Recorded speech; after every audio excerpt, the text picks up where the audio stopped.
Ngayon yung schedule ng pag-alis ko sa Manix house. Sobrang sakit umalis at sobrang bigat man sa pakiramdam, ngunit kailangan. Tia Marie, ba't ka umiiyak? Hindi ko naman gusto yung umalis talaga eh. Excited daw makinig mami ko, ano ba? Parang tawa naman to. Ito yung pinaka-aantay ko talaga na makauwi ako at makita ko yung reaction ng mami and papa ko kasi hindi nga nila alam at susurpisahin ko sila ngayon. At ayan na.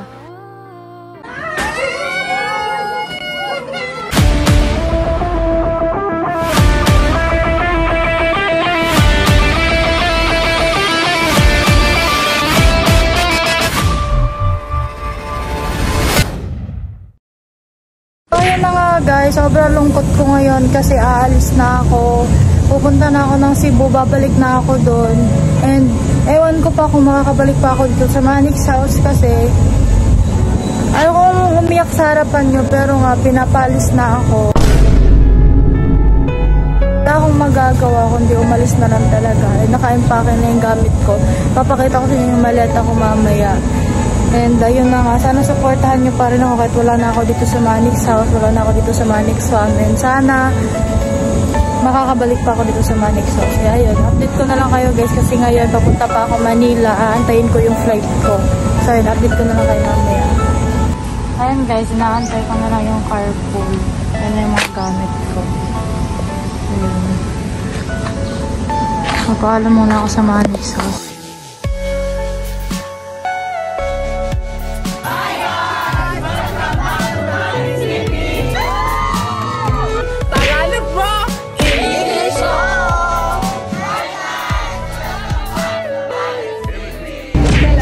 Guys, matagal ako hindi nakapag-update kasi nga nagpahinga pa kami dito sa condo ni Direk.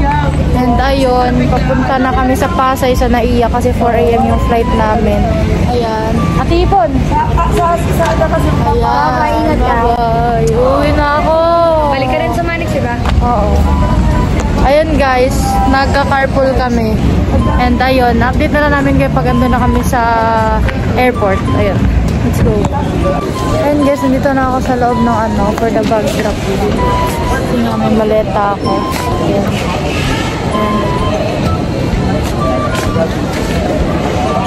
And walang kukuha sa akin kasi nga isa-surprise ko yung mami and papa ko. Kaya ako lang mag-isa magta-taxi. Pauwi sa amin. Yung mga maleta namin naka-check in na dun. Dito na kami guys. For the airport.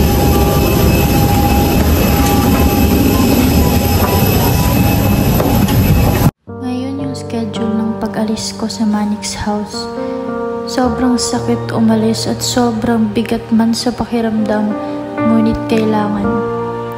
Kailangan dahil mahirap din malayo sa pamilya, sa nakasanayang lugar, sa nakasanayang buhay.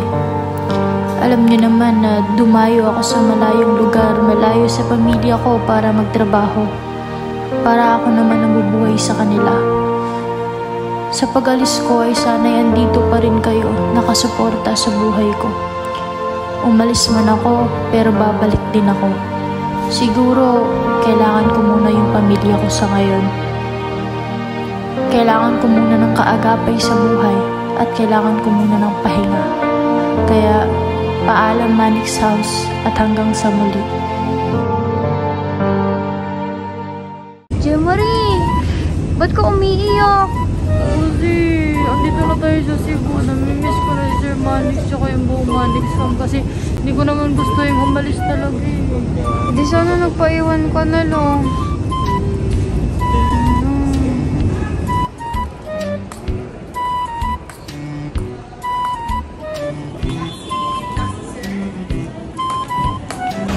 For the sun kiss.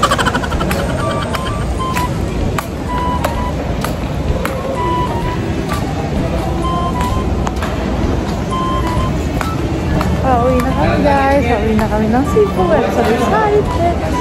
I'm so excited. Pauwi na kami ng Cebu. Yeah. Saka na makita talaga kami papa ko. Kasi yakapin ko sila. Laro kayo. Ayun guys, update na lang namin kayo maya maya. Love you all.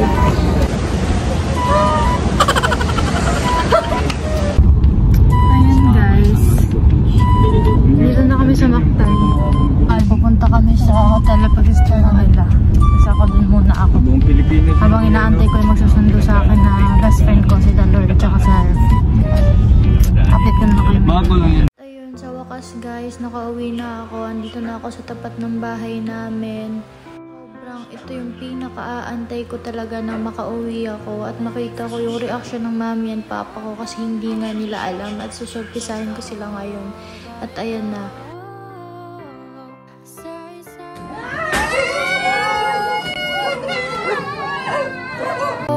Hindi ko na kayang mawalay sa'yo.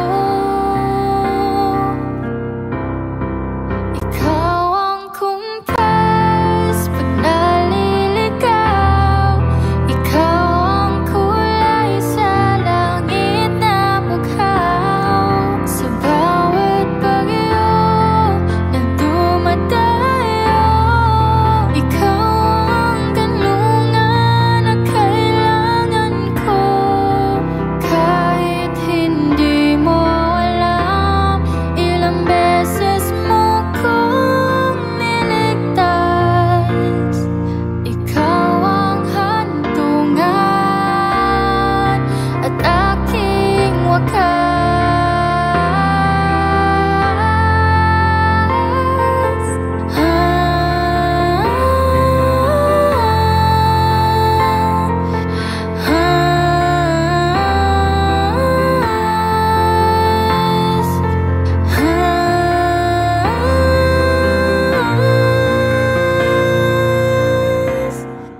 So ayun guys, andito na ako sa bahay namin. Nakita nyo naman yung reaction ng mami and papa ko. Alam nyo, sobrang naiiyak ako kasi sobrang na-miss ko talaga sila. Kasi alam nyo yung pagyakap ko, parang safe place ko sila. Parang sila yung nagpapagaan ng loob ko and nawawala agad yung problema ko kapag nakayakap. Kasi before ako pumunta dito sa Cebu, nung nasa Manila pa ako, diba nag-video ko lang kami. Sobrang umiiyak ako sa harapan nila kasi nga sobrang na-miss ko na sila. Yung parang nasanay kasi ako na palagi kaming sweet, ganun-ganun, palaging magkasama. Kaya sobrang siguro need ko lang talaga silang mayakap, ganun-ganun sa personal. Yung parang hindi sa video call talaga. Kaya ayun, nag-book ako ng flight na hindi nila alam. Sinurpresa ko sila. Wala lang, sobrang saya ko lang kasi makakasama ko na ulit yung pamilya ko. And kahit na masakit na wala na ako sa Manix House, pero alam ko makakabalik pa ako doon. Pero ayun nga, kailangan ko muna yung pamilya ko. At susulitin ko yung pagstay ko dito sa Cebu kasi hindi ko alam kailan ako babalik. At kung babalik man ako, siguradong mamimiss ko yung pamilya ko. Pero nga, mas pipiliin ko muna yung trabaho ko para din lang naman sa kanila. Kaya ayun, sana nag-enjoy kayo sa vlog ko guys. And marami pa kayong vlog na aabangan dito sa Cebu. Mag-grind ako dito sa Cebu. And sana supportahan nyo ako. Mahal na mahal ko kayo. Thank you guys for watching. Oh, baka sabihin yung outro na yon, hindi patapos ang lahat guys, bago ang lahat. Gusto ko lang i-chika sa inyo na dinala ko pala to from Manila to Cebu, from Pangasinan to Cebu, from Manix House to Cebu. Dinala ko yung product ni Sir Manix, which is yung Madam Kilay Madam Kilay X Manix Skin. Kasi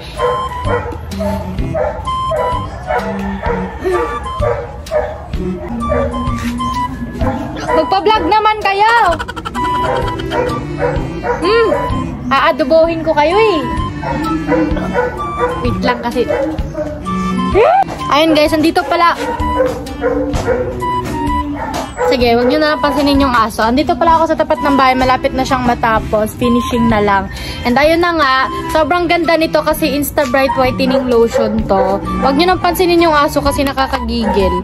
Ayan. Ito yung palagi ko nilalagay. Kahit andito ako sa Cebu, sobrang puti pa rin. At mamimaintain ko pa rin yung whitening effect sa skin ko. Diba? Ayan, tignan nyo yung difference. Malalaman nyo yung difference mamaya. Sa nalagyan ko yun, hindi nalagyan. Ayan, diba? Sobrang white here. Pero pang inaantay nyo guys, order na kayo. Available na siya sa Available na siya sa Shopee and Lazada. Order na kayo. Love you all. Ayun na talaga. Dito na talaga ako mag-outro. Maraming salamat sa lahat ng nanonood. Mahal na mahal ko kayong lahat. And abangan nyo yung mga vlogs ko dito sa Cebu. Let's go! Let's go! So yun guys, happy 1M pala sa aking FB page.